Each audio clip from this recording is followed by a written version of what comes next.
Hey guys, very warm welcome to 10 Bears Retro. Today I'm just going through a bit of a haul I had up in CEX in Carmarthen. I had to go up last weekend for a hospital appointment up at Glangwilly and convinced the wife to stop into Carmarthen on the way home so she could have a look around some of her shops and I could go and have a look in CEX. I haven't got a CEX down near us where I actually live or any other shops like that. So a lot of my shopping for that sort of stuff is done online on Vinted and eBay and things like that. But now and again, when we get out into the bigger towns and the cities, it's nice to sometimes just get into places like CEX and have a good shop around and see what's there. Didn't have to spend an awful lot of money. I found quite a few games that were very, very cheap. So I managed to build up my collection there for not a great deal of expense. So right, got the piles next to me here. So starting off with a game called Bulletstorm on the Xbox 360. I managed to pick that up for, what's that, £1.50. Now I had a quick look on YouTube for this before actually putting it into the pile that I was going to take home with me, because I hadn't heard of this one before, and the YouTube video actually looked pretty good. Bit of a shoot 'em up. So yeah, looking forward to seeing what that one's like. So I'll put these over here as I go through. That one was £1.50. Assassin's Creed. I quite a few of the Assassin's Creed games. Not played many of them. But again, this is Assassin's Creed 2 on the Xbox 360. Again, that was £1.50. They've all got these stickers on, and I'm going to go getting them off. I usually use isopropyl alcohol for that because it's very good at getting rid of the residue. So that's Assassin's Creed 2 on Xbox 360. I've also got, one of the reasons I picked that up is because I've also got Assassin's Creed Brotherhood, Assassin's Creed Revelations, Assassin's Creed 3, and Assassin's Creed I already had. So I went there knowing I was actually going. I made a list before we actually went to see if there was anything in particular I needed. So yeah, and then a big Lord of the Rings fan, Shadow of Mordor, and that one cost me £2.50. Now I don't know if you can see behind me here too well, up on this shelf up here. Oh no, it's out of view, sorry, but you've got a, see if I can move this camera slightly, hang on, up there.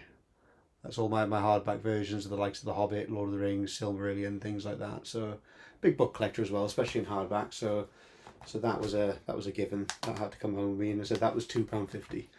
Again, not played that one. Darksiders. Again, Xbox 360. All these first ones would be Xbox 360. That one cost me £1. Now again, it's a game I haven't played. YouTube trailer looks pretty good, and already got Darksiders 2, so 1 and 2 there together now. Go back in that pile there. What's this one here? Xbox 360 Too Human. Not seen it before, not heard of it, but it was £1. Can you really go wrong for £1? My Xbox 360 is actually the Star Wars limited edition version.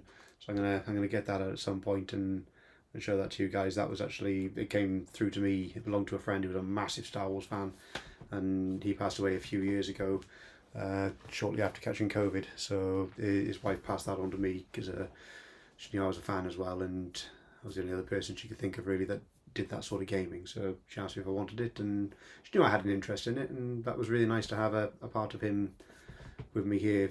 You know, if I get that out and start gaming on the Xbox 360, because it was his, and there's that connection there. So £1.50, Tomb Raider, and that is just Tomb Raider, isn't it? Combat Edition.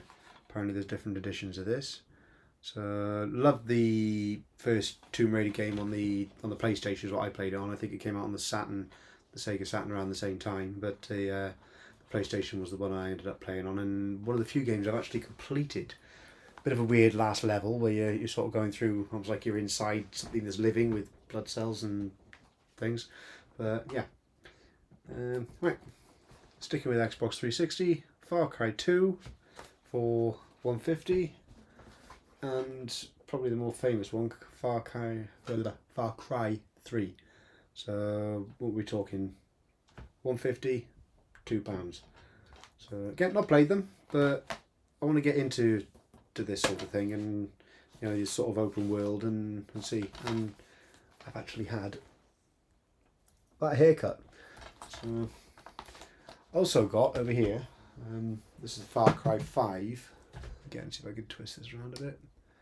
It's a statue for, it says the Father Edition. So again, that was a gift. So I didn't really want to bring that out until I actually played the Far Cry 5 game. So I had a bit more knowledge about what it was all about. And last three on the Xbox 360 here. Gears of War. And that's on the Classics Edition. Gears of War 1. Gears of War 2 for £1. And Gears of War 3 in the metal case. So I've actually already got this one over there, so what I'll probably do now is I'll sell that one off and I'll put this one on in its place. So yeah, not had one of the, I don't know if they call them steel books or something like that, but yeah. And that was £150. You can't go wrong, can you? Not for that. So that whole pile there was probably about what, £15 or £20 worth for all those games. Right, moving on to PlayStation 2.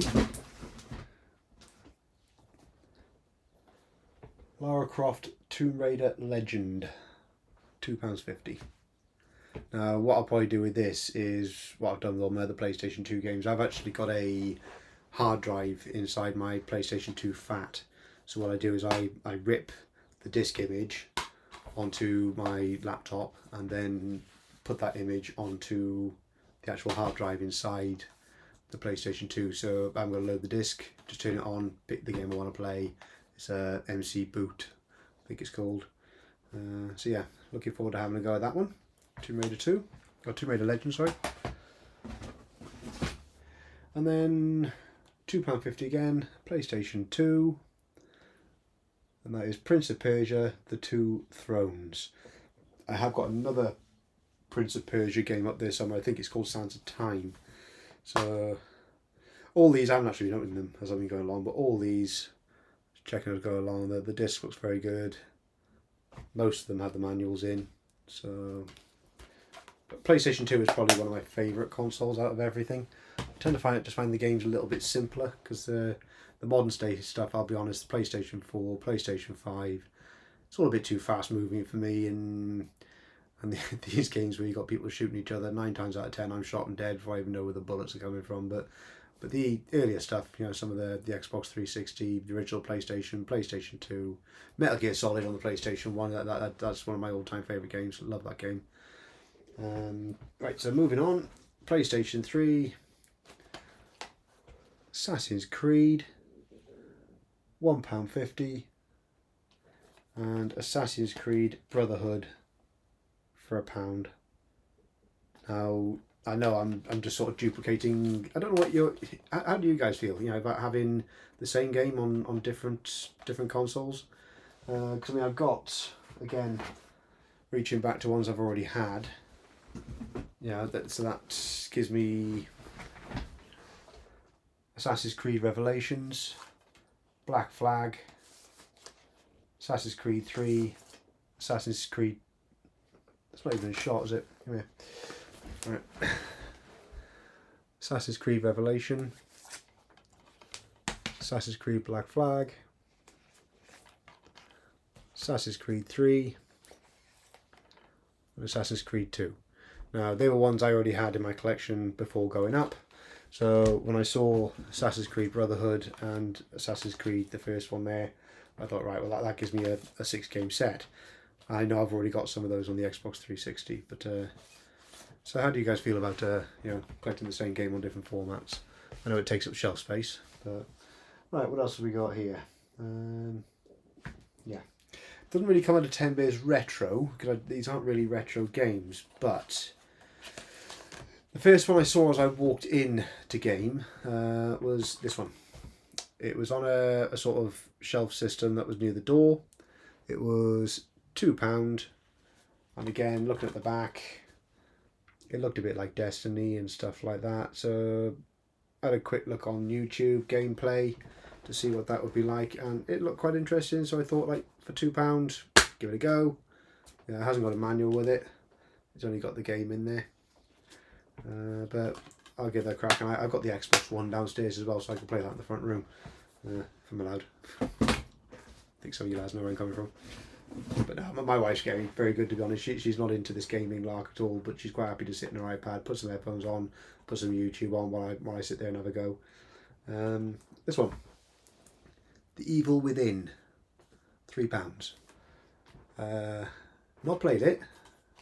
Supposed to be scary as. Played a lot of Resident Evil back in the day, and I don't know how this will compare to that, but I've seen it advertised a few times, and thought, why not give it a go for the sake of £3. So that's another Xbox One game. And then this one here, Evolve, £1. Xbox One game, £1. Cardboard sleeve.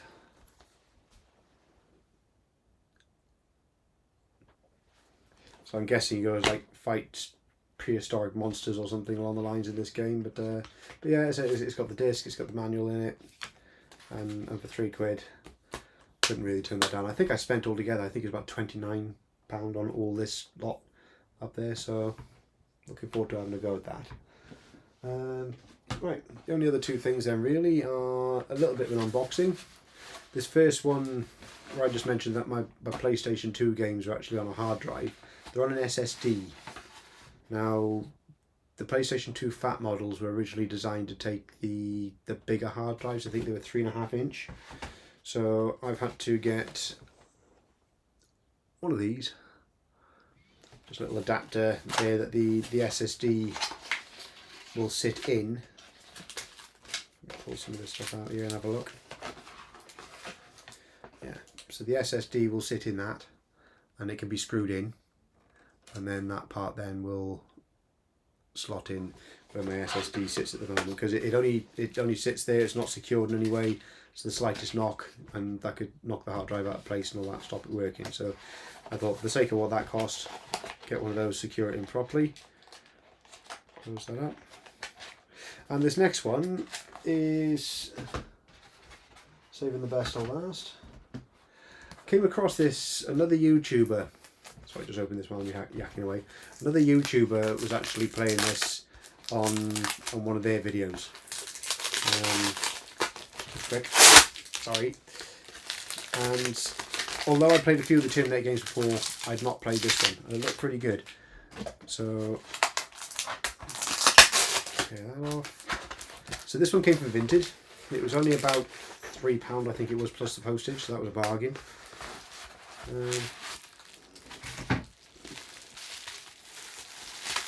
Doing that quite well. Lots of bubble wrap. So yeah, Terminator 3 Redemption. Now, there's a couple of the Terminator games out on the PlayStation 2. And I thought I already had this one, but when I actually checked, it was a different different PlayStation 2 game. Still a Terminator game, but yeah, a few light scratches on the back, but nothing that you wouldn't expect on a disc of that age. It's got the book in there. Case is in good condition as well. So for what that's cost me, I'm pleased with that. And it was the gameplay. The chap that was playing, and you could see the T800s, I think they are, coming towards the screen, and him firing away at them, and all the aerial vehicles then coming down and shooting. And it just looked like could be a good laugh to play that. So yeah, this is one I'm very, very much looking forward to having a go at. So the person I actually bought this from on Vinted, I did say to them, look, I'm not opening it straight away because I'm going to be doing it on this, and I don't know when. And that they actually came back and said, oh, what's your YouTube channel called, and good luck and all that lot. So if you're watching, thanks very much for that. Gonna enjoy playing this. So yeah, so that's I think that's everything, isn't it? yeah, that's everything here that came from CEX. So there will be videos going up eventually. Me having to go on all, if not most of these. And just want to say thanks very much for tuning in. And if you enjoyed the video, please like and subscribe. I've got all these to get through at some point, putting up gameplays of them. And at some point, this whole room, you can't see what I'm actually in here, but it's only an 8 foot by 8 foot square room. And I've crammed a lot into it. I said books are a big hobby as well. So a lot of these, they're all like hardback fantasy sort of stuff, like Tolkien genre. But I have got plans over the next couple of years to modify this room, put a lot more shelving into it, dedicated desk area, dedicated filming area. But at the minute, I'm just sort of squeezing myself in here and filming where I can. And at some point, hoping to update my microphone as well, because I have noticed on playing back on the videos I've been uploading and then watching them again, I always speak fast anyway, and I apologise for that. I've always been told slow down, or I say something and people say what. So maybe YouTube isn't the best platform for me to be on with a voice like that, but I'm doing my best to slow it down a bit, and I think with a proper microphone here as well, maybe you guys have picked that up a bit better as well. But yeah, those of you who have subscribed, thank you. Those of you who have tuned in for this, thank you, and I'll speak to you again soon. Thanks very much.